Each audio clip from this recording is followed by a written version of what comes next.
All right. So we're going to do some introductory thing and then try to get through chapter 4 about verse 5. So when we do that, look at this. Micah, the man, we don't know a lot about him, but his name actually means who's like Yahweh. And again, we're going to have a study, maybe Sunday night afternoon, what Yahweh is as far as God's covenant name.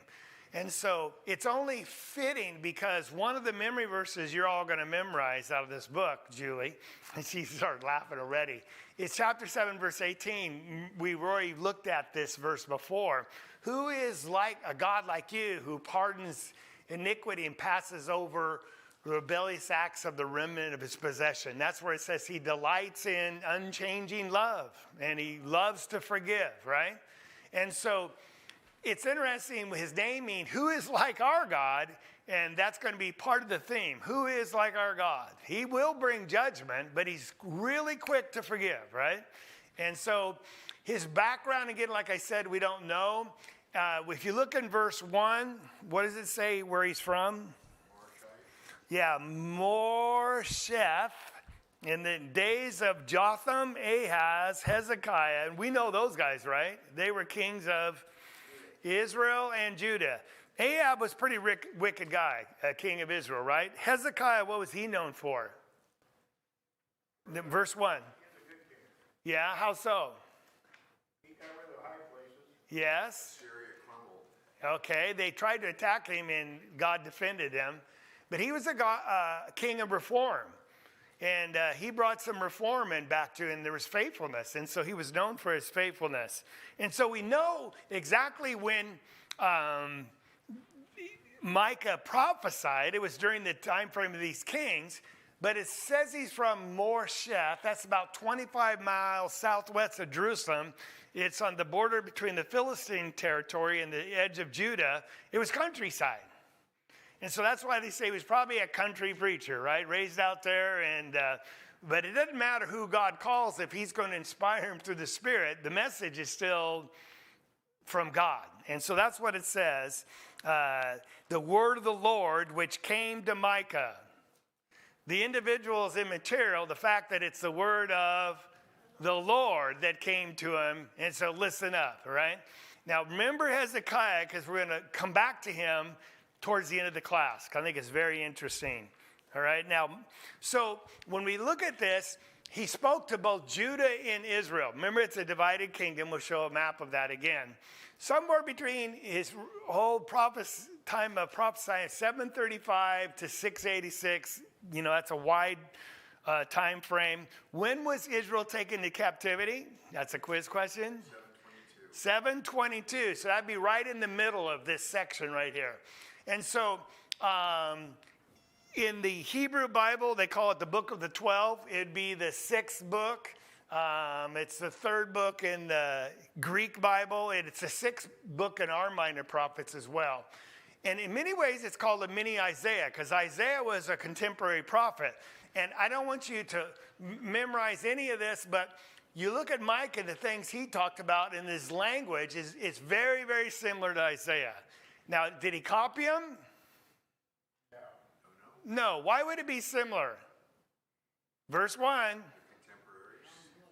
The word of the Lord came to Isaiah and to Micah. It's going to be the same. He's not going to tell them different things, maybe a different manner because of a different audience, but it's the same message, right? And so Isaiah is what? 66 chapters, Micah 7, all right? So we look at it. He mentions mountains a lot because the 7 chapters, guess how many times mountains is mentioned? 7. A lot. It is for one book. Now, mountains are majestic, right? And when mountains come down, that's pretty tragic, right? The earth's been quite shaken if the mountains collapse as well. But also we're going to see language that everyone's going to come to the mountain of the house of the Lord. Now, do you think that mountain will ever collapse? Well, that's Hebrews says, no, it'll stand forever, all right? And we're going to see that language. But here's some of them. The mountains will melt under him, but the mountain of the temple will become like the high place of a forest. The mountain house, Lord, will be established. We'll get there, Lord willing, tonight. And let's all go up to the mountain of the Lord. Plead your case before the mountains. Listen, you mountains, to the indictment. He's got a case against Israel, just like Hosea, remember, had a case against Israel. All right? Chapter 7, verse 12, from even sea to sea and mountain to mountain. All right? So here it is, our map. So we saw that there was a united kingdom. After Solomon died, they divided, right? Rehoboam and Jeroboam.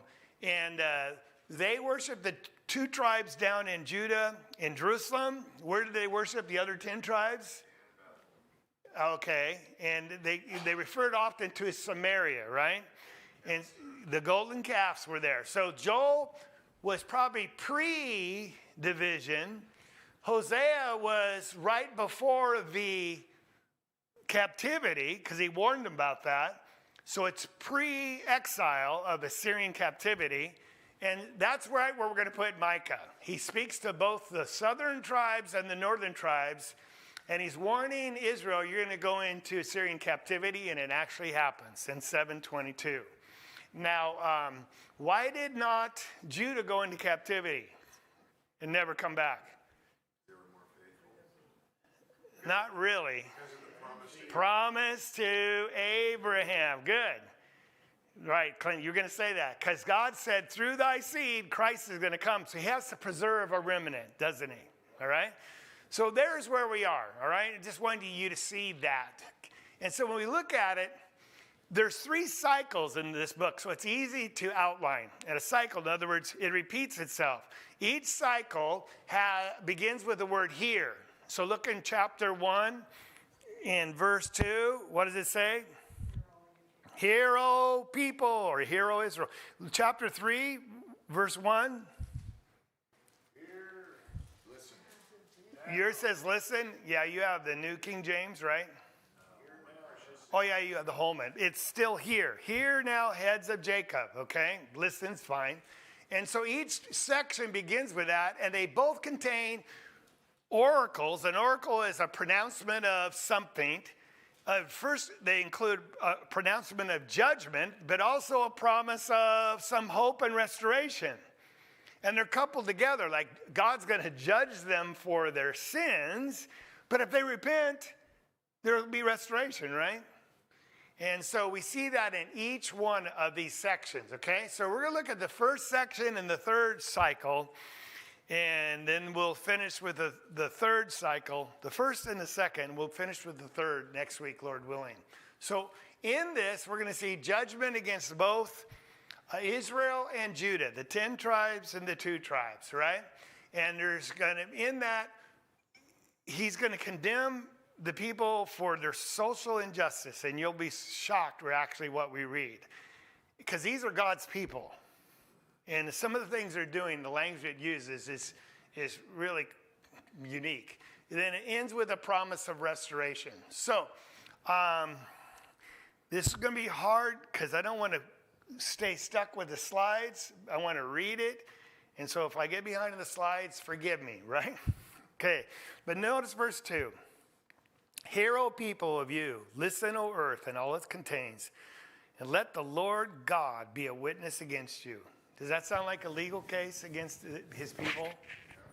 Just like Hosea, they broke the covenant, they've been unfaithful. For behold, Jehovah, see it's capital L-O-R-D, right? That's Yahweh. Jehovah, your God, is coming from his place. He will come down and tread on the high places of the earth. What's a high place?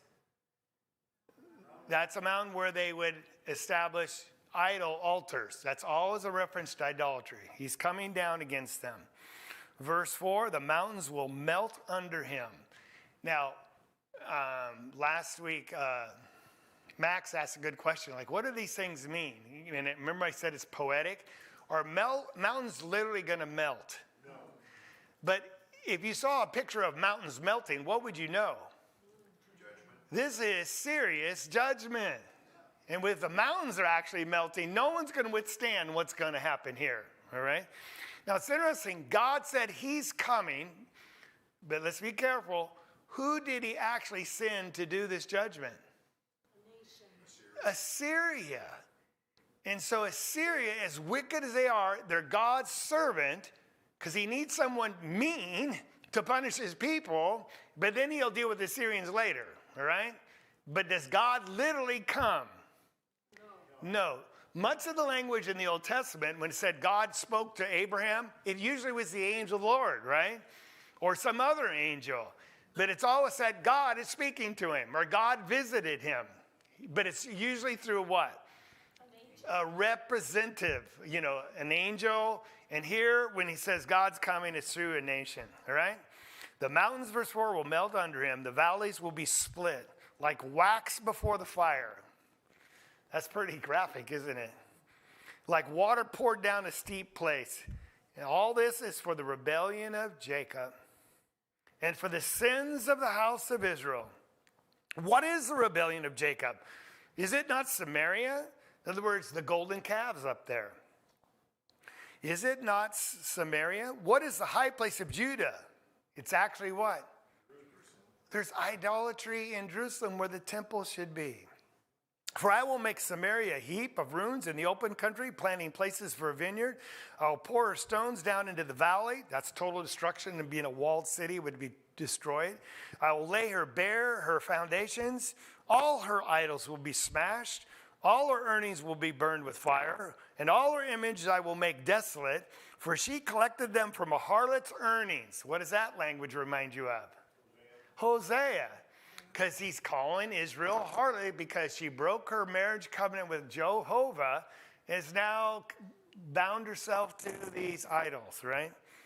Because of this, verse 8, the I here would be perhaps most accurately Micah, not God.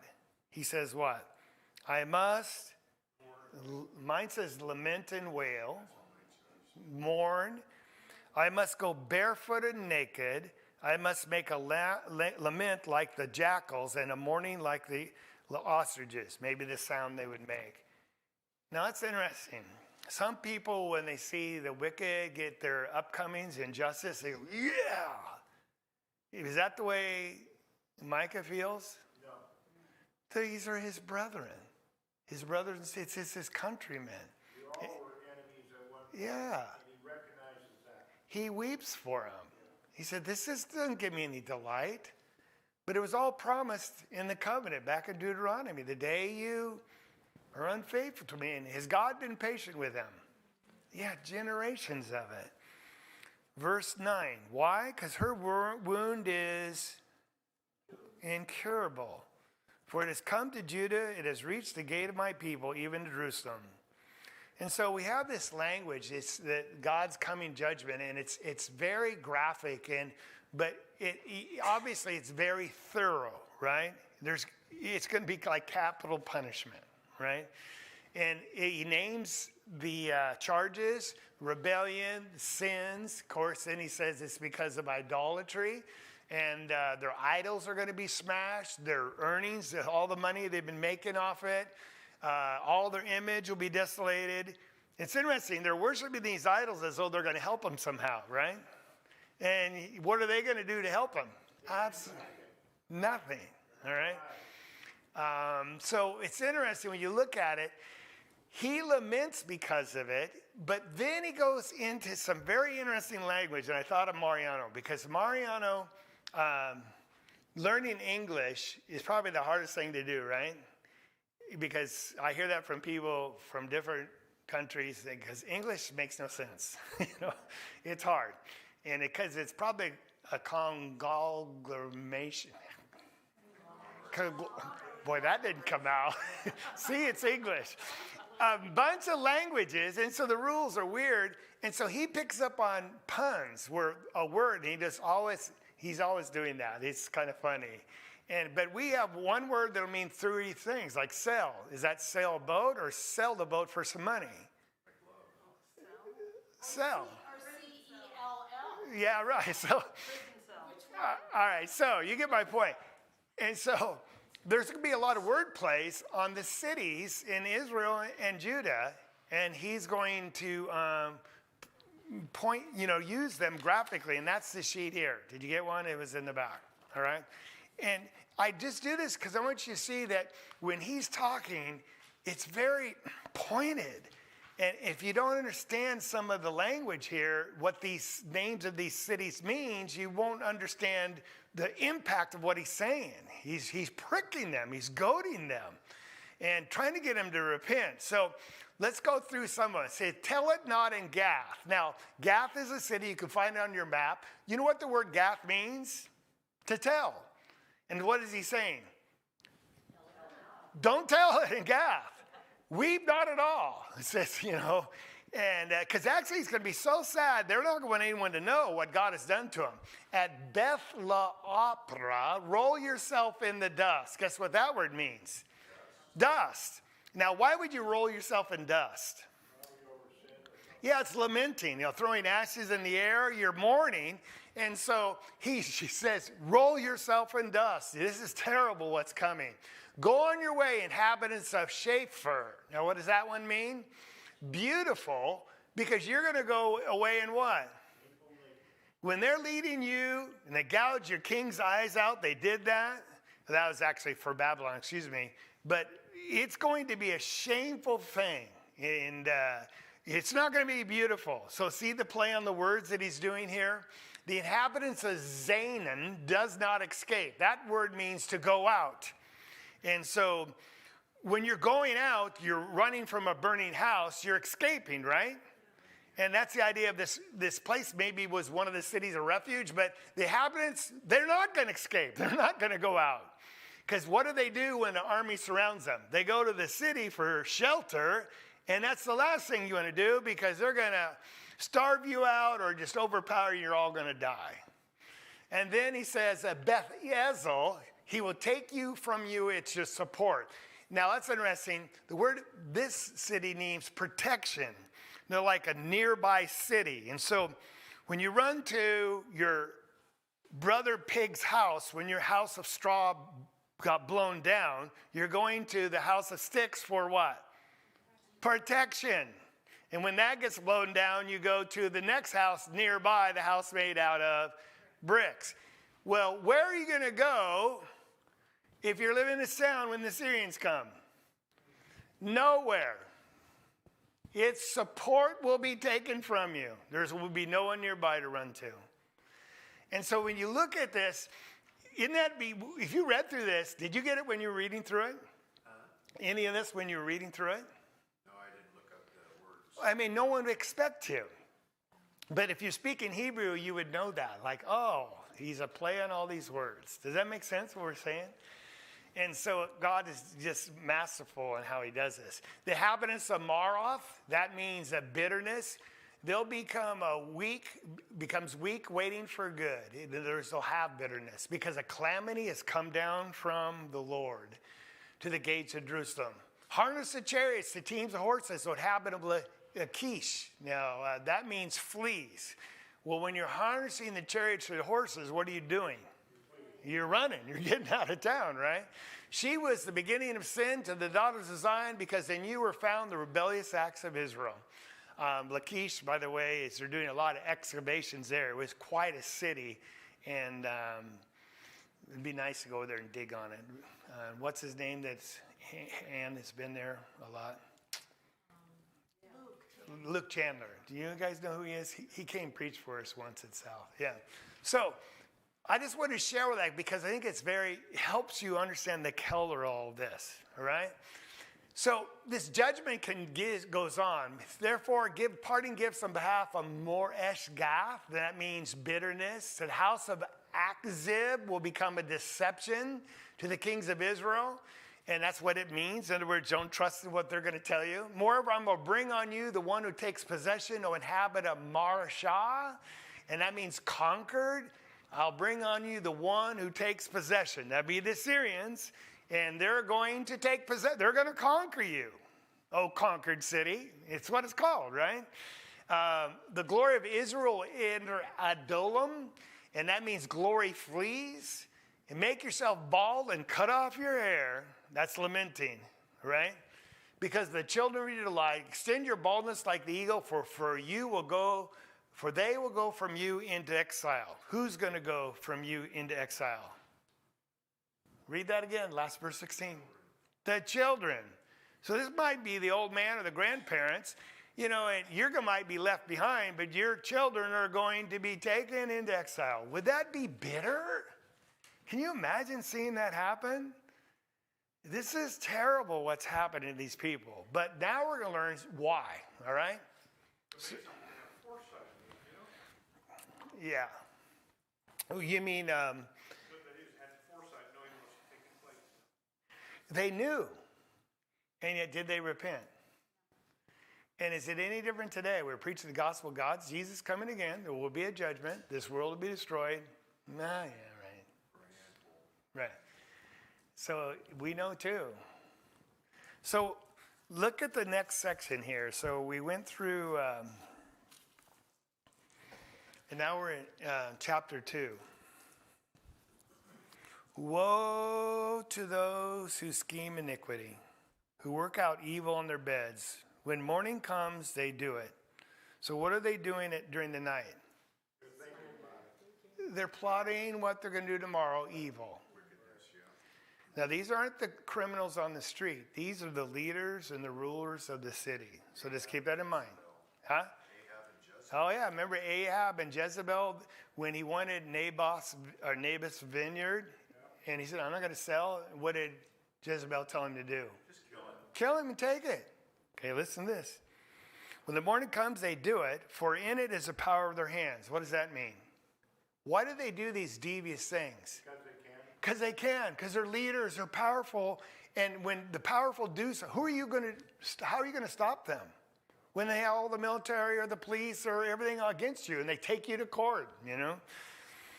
They covet fields, verse 2, and they seize them. Does that sound like things today? I mean, you condemn something and you can get it by unscrupulous methods. And houses, and they take them away. They rob a man in his house. Now, they do it legally, supposedly, right? But they're stealing nonetheless. They rob a man in his house and a man in his inheritance. Now, why this is so important? Because for Israel, your identity and everything was tied to the land. In fact, when the Israel was parceled out, it was parceled out to each tribe and to each family of each tribe, and it was their inheritance forever. If they sold it in the year of Jubilee, it came back to them. They never lost possession of it. That was from God. But these were, we don't care. We're just going to take it because we want it, because we can. Isn't that terrible? These are God's people. And they're acting like the worst of people.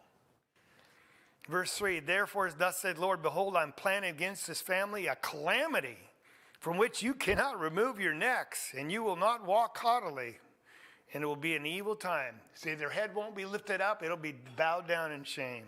On that day, verse 4, they will take you up against a taunt. People laugh at you and utter a bitter lamentation and say, we are completely destroyed. He exchanges a portion of my people, how he removes it from me, to the posterity of portions our fields. Therefore, verse 5, you will have no one stretching a measuring line for you by lot in the assembly of the Lord. Now, what does that mean? We'll come to it in a second. But isn't this sad, this language here, that God's bringing a calamity, all right? And there's going to be no escaping. There will be no one that will stretch a measuring line for you by lot in the assembly of the Lord. Now you say, what does that mean? So I have a little sidebar here. But when the land, because you had a debt and it went into someone's proper hands for a while, but it was restored to you, they'd get a surveyor out there and they had boundaries and they'd run measuring lines to make sure the boundaries were right and you got your land back. And so when you've stolen all this land and you're taken to captivity, will be anyone there to restore you back to your land? No, it's over. It's over. There's no appeal process here. So verse 6, do not speak out. So they speak out. But if they didn't speak out concerning these things, reproaches will not be turned back. It is being said, O house of Jacob, is the spirit of the Lord impatient? Are these his doings? Do not my words do good to the one walking uprightly? Well, yeah, if you repented, they would be. So we look in verse 8. Resentfully, my people are risen as an enemy. This is terrible. Enemy of who? each other and also an enemy of God. You strip the robe off the garment from unsuspecting passerbys. Jesus said, if a guy gives you his coat as surety, as a collateral, what are you supposed to do at night? Yeah, but give him back at night, because that's what they have to sleep on. Right. But they're stripping him from unsuspecting passerbys, from those returned from war. They just sacrifice their life, and then you're stripping them. Legally, so-called, right? The women of my people you evict, that would probably be widows and the poor, where you want your property, your house, like, sorry, you're out here, we're foreclosing, you're behind on your rent. Each one of them, from her pleasant house, from her children, you take my splendor forever. Again, it sounds like so much of our country in many ways. Arise and go, for this is no place of rest, because the uncleanliness brings on destruction, a painful destruction. If a man walking after the wind and falsehood has told lies and said, I'll speak out to you concerning wine and liquor, he would be a spokesman to this people. Now, make sense of that verse. What kind of guy are we talking about that's going to be a spokesman or a prophet to these people? A drunkard. He's walking after the wind. He's just chasing any kind of lie out there. And he said, I'm going to tell you about wine and liquor. He said, that's the kind of guy you would listen to as your spokesman. A worthless alcoholic drunk, right? And that's pretty much what they're listening to. It sounds like a lot of political people today, too, in many ways. It's interesting. And so I'm going to surely assemble all of you. Now, here's a message of hope squeezed right in it. Verse 12. I will surely assemble. What does that remind you of, assembly? A church, a congregation. I will surely gather the remnant of Israel. And that remnant is like a piece of cloth, and Julie sews a lot, and she has these beautiful quilts, and she has all these little pieces left over. They're called remnants, right? And then she makes a remnant quilt, right? A quilt about all the remnants. Well, that's what it is. And I will gather the remnant of Israel, and I'll put them together, like Julie does a quilt, like sheep in the fold, like a flock in the midst of its pasture, and they will be noisy with men. And the breaker goes up before them. They break out, pass through the gate, and go by it.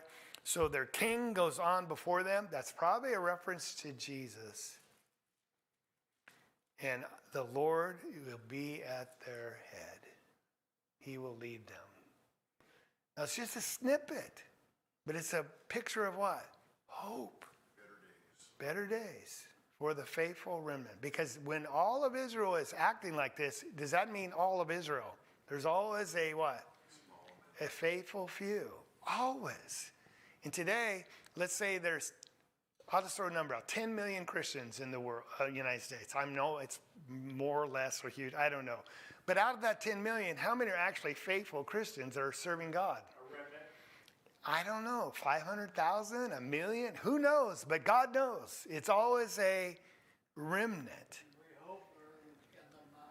Well, as long as you're earnestly seeking him and work, walking, and again, I'm going to commend you, because is there a lot of other things you could be doing tonight rather than traveling an hour to get here, some of you, and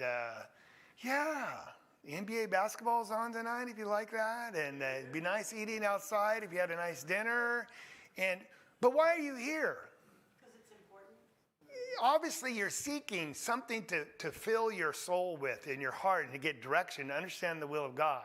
And it's not because I'm entertaining or anything like that. It's not like you get prizes. Priorities. It's priorities. It really is. Julie. Okay, so, I don't understand why the idol thing, because the idols didn't, they had to know it was a piece of wood. Yeah. Yeah. Right. Good question. You have to understand their culture. Everyone around them had idols. And everyone around them believed in other gods that they couldn't see. Now, could they see Yahweh, Jehovah? No. But he has spoken to them. They have a history of him revealing, even though it didn't happen all the time, because a lot of the people probably never heard anything except from a prophet. So it was all by what? Faith, right? And so, well, right. But so all the other nations were saying the same thing. And it's very easy to get seduced and sucked into what everyone's doing, and you want to be accepted and you don't want to miss out, so you do what they do.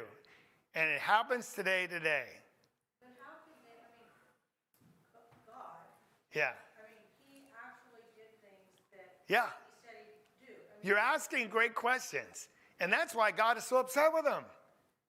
Because you carve an idol out of wood, you prop it up, and then you use the shavings to cook fire to eat some food. You're like, the wood is worthless, and then your idol falls over, so you have to prop it up with some sticks, so it can't do anything. He mocks them for it. You're right. It's a great question. So why do we trust in so much stuff in this life today? Money, medicine, health, whatever. If I have a great marriage, then I'll be happy. No, the only thing to trust in is what? So it's very easy to get seduced in the world today. Mary. I guess I don't give them that much credit. They knew they weren't real God. They liked it because they did whatever they wanted. They took their own rules. Well, that very good point. And if you didn't hear that, when you make up your own God, who makes up the rules for that God? You do. And so what are you going to write into the rules? Everything you want to do. If it's immorality or stealing, that's fine. And so that's another reason. I'm still spiritual, but I'm really the God of my own life. Marion had his hand first. Sorry. I want to say that every time that we would come together as a church, on Wednesday or Sunday, for me it's like the type of, I'm going to a restaurant for a special food Yes. that day. Because in my house, I can read the Bible, I can listen to something, I can pray. Yes. It's like I'm preparing my own food and something. Yes. But when I come to with the church together, like I'm going to a restaurant that they can serve me that type of food, spiritual Nice. food I can just, I don't know. You can't make it home. Yes, Right. I can just get encouraged by other people. So that is also food in a spiritual way. Nicely said. The will of God, but you can pray together, Yeah. you can sing songs together, you Yeah. can just encourage one another. So that's something beautiful about Let me give you an example of that, because remember you asked last week and said, I don't understand this. I said, well, good. I'm glad you asked, because it's poetry. Then another lady, I won't give her, okay, it was Linda. So I'm glad he asked that, because I didn't understand it either. And so by being here and talking and people confessing things or asking questions, yeah, we're doing something you can't do at home. And getting insights you would never learn. Or by reading it by yourself. You just, I'm certain, I'm not going to speak for Rob, but he read it and all that. I'm certain he's learned something different from what you're already. yeah. And it's not that I'm so smart about it. I have to dig a lot and listen to a lot of things Mariano does. We listen and read and examine, and building years of doing this. It's not the first time I taught Micah, but the first time I taught it and I look at what I taught, like, man, that was shallow. You build on the last work and it gets better and better and better because you grow spiritually, right? David. Throughout the Old Testament and on into the New, man has always wanted to Yeah. find acceptance. Right. They're constantly looking for acceptance. That's why that part was Samuel again. And the Lord said to Samuel, heed the voice of the people and all that they have said to you. Yeah. They have not rejected you, but they've rejected me that I might not reign over them. Yeah. God was reigning Yeah. and ruling and doing wonderful works with them, but they wanted to be like the nations around them. That has not changed. Yeah.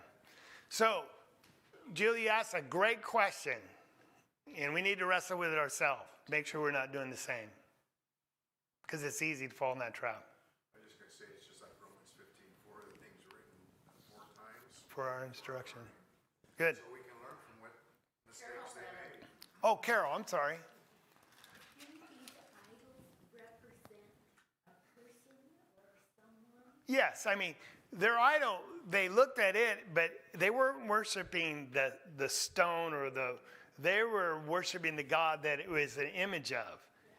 So God said no other gods and no images. So they failed on both accounts, but he's always really lamenting, those aren't real gods. They're manufactured gods. I don't care if you give them a name like Baal or whatever, they weren't real. But yes, They weren't worshiping necessarily the eye, but they would bow down before him. That's what's weird.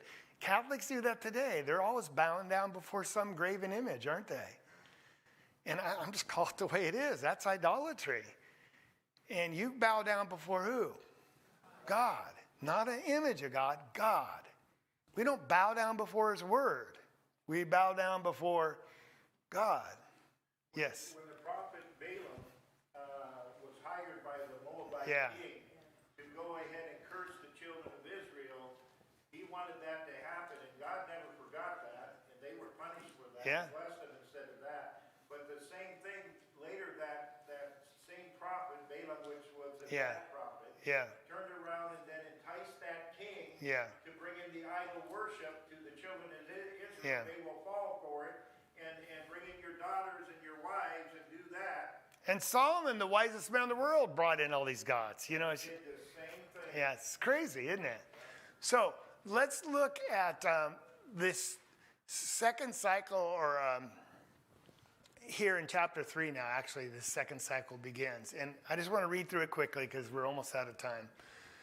But it's again the leaders you can talk about, then the false prophets, and then Jerusalem itself. But then there's going to be this great messianic prophecy of chapter 4, and we'll start with it next week because it's just beautiful. But real quickly, let's just read it together, okay? Here now how the cycle starts, right? Here now, and this is the heads of Jacob, that'd be the rulers or leaders, and the rulers of the house of Israel. So it's both Judah and Israel, right? Is it not for you to know justice? You're supposed to know justice. But what's their problem? Boy, they hate good and they love evil. Boy, do you ever see that in the country today? Yep. They love evil, and if you say anything against that, you're being sexist or phobic, or if you say a male's a male and a female's a female, and marriage is between a male and female, they hate you. But that's good. That's what God designed, and it's true with all of nature. I mean, I have $3 in my yard every week. They come by, and they're going to wait till rut, and then they're going to hook up with some females. And that's how it happens everywhere. But we're so smart. We say, no, a guy can be married to a guy, and a woman. Who asked this? Oh, it was Jim. I was hiking on Monday. He said, because he has a lesbian sister, and so he said, they go up and said, well, who's this? This is my wife. And it's a girl, right? And she's my wife, but she's a girl. And then you ask her, well, who's that? Well, she's my wife. We have 2 wives. Who's the husband? It makes no sense, right? I mean, how do you have marriage between 2 wives? None of it makes sense. They don't even know how to identify themselves. I'm a little off track. But they love evil, and if you even say anything that sounds like you're going to be against it, they'll hate you for it, won't they? They want to create controversy. That's what was going on then. You say, well, really? Nothing new under the sun. Julie, then real quick. Okay, you go first. Go ahead. This murderer that turned around and killed that CEO. Yeah. Oh, he's a hero. Yeah, he's a hero, and he had a GoFundMe that made over $500,000. You know the guy that killed the CEO of United Health? You know, assassinated him in the back. Yeah. It was recorded. Yeah. He made $500,000 on GoFundMe. And people would think, yeah. To him. I know, it's bizarre. Yes, Julie. So, just real quick, when the kids started calling, saying, oh, that's sick, Yeah. and I thought to myself, that's sick? I mean, that just sounds, I know, and that's weird language because sick means great. That's cool. That's awesome. Because I had asked, like, what do you mean sick? And then I started using, oh, you're sick. But it's weird. It messes everything up, doesn't it? when that started, I just thought to myself, there is something sick Yeah. wrong with this. There's something sick. All right.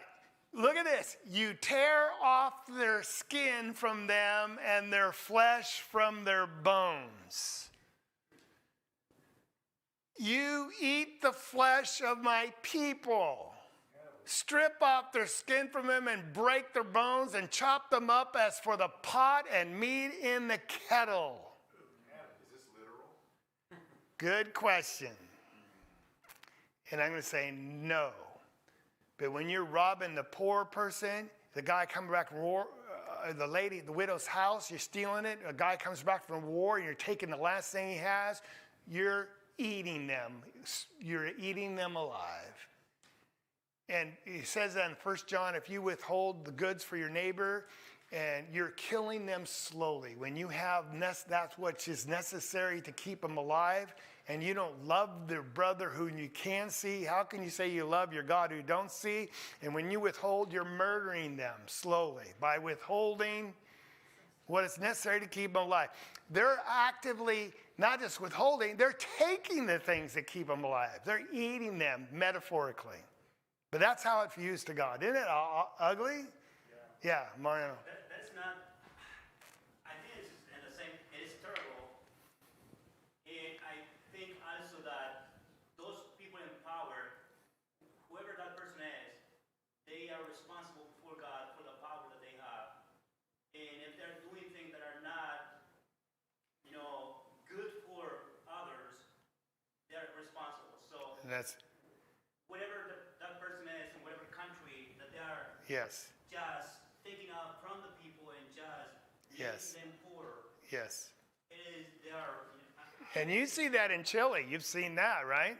yeah. And that's why this judgment language. God is angry because of what you're doing to his people. Just because you serve yourself. And so judgment sounds terrible, but it's the righteous thing to do. As long as you're on the right side, right? And you're going to rejoice in it eventually, right? They're going to cry out to the Lord, but he won't answer them. He's going to hide his face because of their sins, right? Because they have practiced what? Evil deeds. Yes. I have a question, I don't know, but Sure. I have a new insurance. I have an old insurance, but a new person in the office. Yeah. That person is married. Yeah. She thinks she's a man. The woman, I mean, She's married to a woman, but but she is the hairdo and everything. But the man who is your agent now is married to a woman, but the man thinks he's a woman. Agent now has another office. Okay. And that new office salesman is in charge of me. Yeah, but he's a male. I know. Oh, yeah, that's what I'm trying to ask. He's a female married to what? She's a female married to a female, All right. but she's pretending, acting to be male. Oh, so she's literally a female, but she's acting like she's a man. And I'm very uncomfortable. But, Okay. and I wasn't sure, I had the idea that that was the case. It took me a while to figure this out. And the bulletin board and Yeah. whatnot. Well, when I went in the second time, then on the bulletin board is the wedding picture of Okay. her and Yeah. her. You know, no matter what the sin is, we want them all to come to Christ. I'm going to say that. So I'm going to treat them with all love and respect. I need to. And I mean that seriously. But then there's some time you say, out of principle, in protest, I'm taking my business elsewhere. I still love you and be nice to you. But because of principle, I'm going to go elsewhere. And you've created this, not me. You imposed this upon me, not me. And so since I'm not comfortable, I'm going to go elsewhere. You know what I'm saying? But don't say something mean. Don't say, you're going to hell. You want to love them because they're confused. There's no doubt. She's very nice. And I'm sure, yeah.